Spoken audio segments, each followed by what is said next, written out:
Harry's Wife. Part 98.9. Arrival at the United Nations. Video Analysis. Hello, I'm H.G. Tudor. I know that one of the most helpful aspects of my work is where I provide you with video footage of behaviour and activities and give you a breakdown and description of it. Unlike those that profess to understand body language, when it comes to narcissism, they invariably get it wrong because they fail to appreciate the deciphering of the body language through the lens of narcissism. It's all very well assessing and deciphering the body language of somebody who is not a narcissist using the traditional lens, for instance, about when somebody's telling a lie or is behaving in a way that's shifty, where they may not be commensurate with telling the truth. But many of those experts don't understand narcissism, and as a consequence of that, either not taking into account or believing that they understand it but don't, repeatedly make errors when it comes to the assessment of a narcissist when analysing that narcissist body language. I have seen it repeatedly, and it is a deficient analysis, and they really ought to stick to analysing the body language of non-narcissists rather than straying into a field about which they know nothing. That makes it all the more important, since I understand narcissism and the body language of a narcissist, for me to unpack it for you. As you're undoubtedly aware, Harry's wife and Harry attended the United Nations. The visit was foreshadowed, we were all told, the visit that was taking place, and it was heralded in order to cause that anticipation to ensure that as many people were focused on the visit in order for Harry's wife to assert control over as many people as possible and to drink up that delicious fuel. And we have some video footage at the United Nations to analyse. In fact, two sets. The first deals with their arrival, which is going to be the subject of this video, and then a second set when they're sat besides one another, which I'll be analysing in a video which will be along presently. For now, let's focus on their arrival, and the footage, courtesy of Daily Mail Online, shows them coming up the escalator and entering a hallway. I'm going to play the footage. I'm going to play it twice so that you can watch it and form your own views as to what's going on, and then see if they sit with what I break it down for you. It gives you an opportunity to test what you've learned from my work before I provide you with a breakdown. Here comes the footage. Ma'am. Oh, come on. Are you serious? Come on. You really had to do that? For a person of color to be the next Prime Minister of Britain. You really had to do that. All right.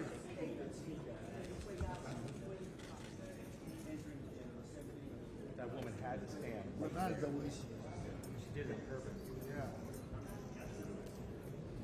What the heck was that about? We had a great shot. Like, all she had to do was... Ma'am. Oh, come on. Are you serious? Come on.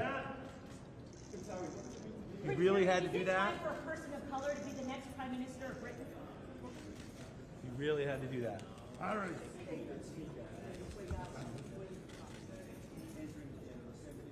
That woman had to stand. But not the way she She did it on purpose. yeah. What the heck was that about? We had a great shot. Like, all she had to do was... There we have it. So you see the two arrive, and of course it would appear that the lady that is guiding them in and welcoming them is getting in the way of a decent shot for the press pack, and you hear one particular aerated individual berating her to move out of the way, in effect by shouting ma'am, and then bemoaning the fact that she blocked a particularly good shot. You'll also have heard that somebody cry out and ask, is it appropriate is the first person of colour to be Prime Minister of the United Kingdom? Of course, there's no reaction to that. But what have we seen? What does this tell us about Harry's wife? And also, in passing, what does it tell us about Harry as the intimate partner primary source victim of a narcissist? I'm going to play the footage again and break it down for you I'm going to omit, of course, the original soundtrack so you can hear what I'm saying. Thus the pair come up the escalator, and as they do so, you can see that Harry's wife, grinning like the Cheshire Cat, in anticipation of all the fuel. Harry there walking behind, looking a little bit more on edge, and immediately out comes the hand to assert control over him. Grin, grin, grin as she walks along. The situation is one where people are under control. They then round the cordoned off area, heading towards some kind of antechamber, no doubt, and Harry allows her to go forward, where you can see on the screen it says General Assembly, Shotcutter's Way, and they march through her, leading the way into the chamber. So, what is it that we've seen there? Well, first of all, note that she goes ahead of him on the escalator. She must always lead first. She's at the forefront. Harry, exhibiting his emotional empathy and courtesy, his empathic trait of decency, shows his manners and allows his wife to go ahead of him.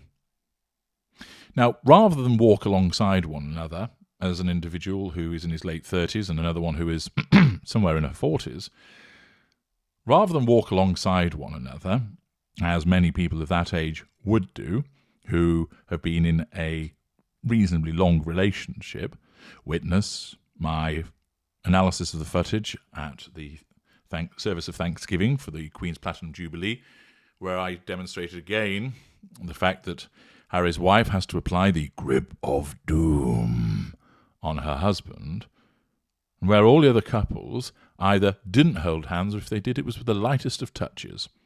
But once again, Harry's wife has to assert control. Who does she have to assert control over? Well, everybody that she can see. Her intimate partner, primary source, Harry, and then the tertiary sources that are around them, the lady guiding them in, the press pack, other people who are assembled. Nobody's threatening control because nobody's saying, boo, hiss, fuck off, we don't want to hear you. What are you two grifters doing here? Instead, the photographs are being taken, which indicates that the press pack are under control because they're taking an interest in her, and it provides her with some positive fuel. The other people around them are not barring their way or saying you're not allowed in or patting them down to say are you wired for sound. They are guiding the two of them in. And of course, in order to assert control over Harry and maintain that facade of an apparently loving and empathic wife, she immediately, instinctively puts out the grip of doom to take hold of his hand. He, the conditioned and compliant appliance, accepts, and she leads him along, side by side. She's grinning away, rictus grin fixed upon her face as she drinks up all of the fuel, savouring the fact, of course, that everybody around her, including Harry, is under control. There are no threats to control. All is well in Markville. Notice with Harry, he doesn't look particularly at ease. Perhaps he's a little bit nervous about giving the speech, but also he doesn't receive fuel, and therefore he isn't being filled up in the way that she is.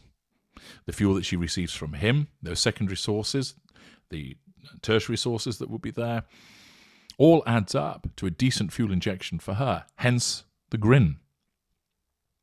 And as they round the cordon and they continue to walk on, you've heard the question thrown, but control is asserted over that by ignoring it and then continuing to walk along. And again, Harry eventually manages to wriggle out of the grip of doom and allow his wife to move ahead, again showing his courtesy. She, of course, has to lead the way.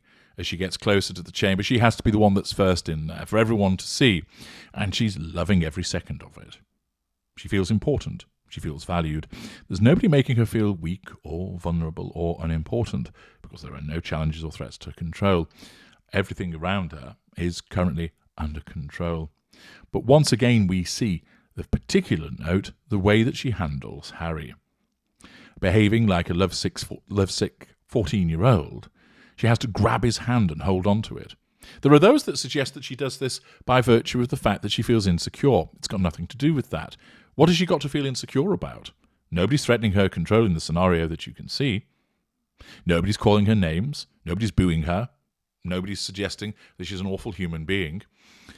Of course, there's no clapping or cheering, but they're being welcomed. There are smiles. The press pack are taking the photographs dutifully. There are no threats to control, so she's not feeling insecure.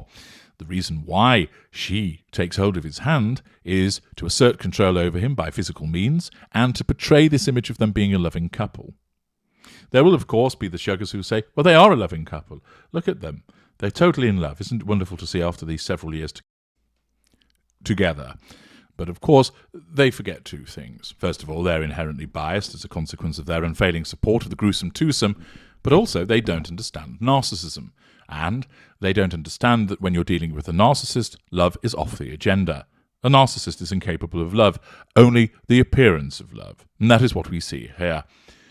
The grip of doom is facilitated to physically assert control over Harry and to assert control to the wider world through the maintenance of the facade that they are a loving and in love couple. This short video clip again provides us with more understanding of the dynamic between the narcissist and her victim. I'm H.G. Tudor. Thank you for listening.